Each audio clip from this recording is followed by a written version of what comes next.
ফুটন্ত গরম দুধে ভেজে রাখা পনির দিয়ে যে এত টেস্টি একটা রেসিপি বানানো যায় সেটা না খেলে বুঝতেই পারতাম না। তাই আজকে আপনাদের সাথে এই রেসিপিটাই শেয়ার করতে আমি চলে এসেছি।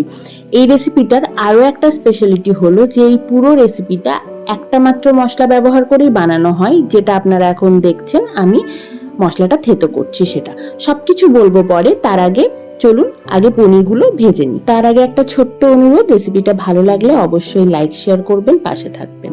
কড়াইয়ে তেল গরম হয়ে গেলে পনিরগুলোকে টুকরো করে কেটে রেখেছিলাম আগে, সেগুলোকে দিয়ে ভালো করে বেশ লাল লাল করে ভেজে নিতে হবে।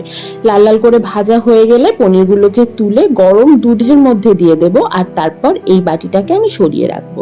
তারপর ওই তেলের মধ্যে ভেজে নেব কিছু ক্যাপসিকামগুলোকে এরকম ত্রিকোণ করে কেটে রেখেছিলাম।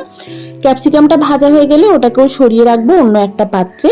আর তারপর তৈরি করে নেব একটা বাটা। তার জন্য নিচ্ছি 3টে টুকরো পনির, 4টে কাঁচা লঙ্কা আর 8-10টা কাজু।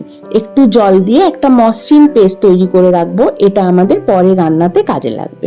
মোটামুটি প্রিপারেশন আমাদের শেষ, এরপর চলে যায় মেন রান্নায়। যে তেলটা ছিল কড়াইয়ে তার মধ্যেই দিয়ে দিলাম একটু মৌরি ফোড়ন আর একটা তেজপাতা।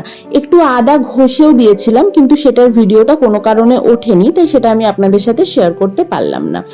এরপর দিয়ে দেবো আগের থেকে যে বাটাটা রেডি করে রেখেছিলাম সেটা, মিক্সির বাটিটা ধুয়ে একটু জলও দিয়ে দিলাম, আর তারপর খুব ভালো করে ওটাকে কষাতে থাকবো।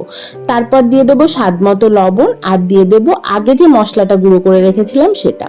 আসলে এটা কিছুই না, আমি 1.5 চামচ মৌরিকে ভালো করে ভেজে হামানদিস্তাতে একটু দানা দানা করে গুঁড়ো করে রেখেছিলাম। এখানে দিয়ে দিচ্ছি একটু সবুজ মটর, আমার কাছে ফ্রোজেন পিস ছিল তাই দিয়েছি, আপনাদের কাছে না থাকলে না দিতে পারেন।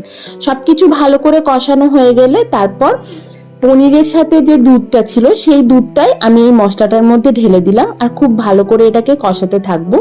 একবার যখন ভালো করে ফুটে উঠবে তারপর এর মধ্যে একটু চিনি আর বাকি যে পনিরগুলো ভেজে রেখেছিলাম সেটাও দিয়ে দেব। তারপর ভালো করে আবার মিশিয়ে নেব, আর একদম শেষে মানে রান্নাটা নামানোর ঠিক মিনিট 2 আগে ভেজে রাখা ক্যাপসিকামগুলো দিয়ে দেব। ভালো করে নাড়িয়ে চাড়িয়ে নুন মিষ্টি ঠিক করে চেক করে নিয়ে নামানোর আগে ওপর থেকে ছড়িয়ে দেব আরো খানিকটা মৌরির গুঁড়ো। ব্যাস, তাহলেই আজকের আমাদের একদম সিম্পল পনিরের এই অসাধারণ রেসিপিটা রেডি হয়ে যাবে। কোনোদিন নিরামিষ থাকলে এই রেসিপিটা অবশ্যই ট্রাই করে দেখবেন, ভীষণ ভালো খেতে, খুব ভালো লাগবে, আর একদম কম তেল মশলায় তৈরি হয়, তাই এটা খাওয়াটাও খুব একটা খারাপ না। আশা করি আমার আজকের এই রেসিপি আপনাদের ভালো লেগেছে। রেসিপিটা যদি ভালো লাগে তাহলে অবশ্যই লাইক করবেন, শেয়ার করবেন আর পাশে থাকবেন। ফিরে আসবো অন্য কোনো রেসিপি নিয়ে। আজ এটুকুই, টাটা।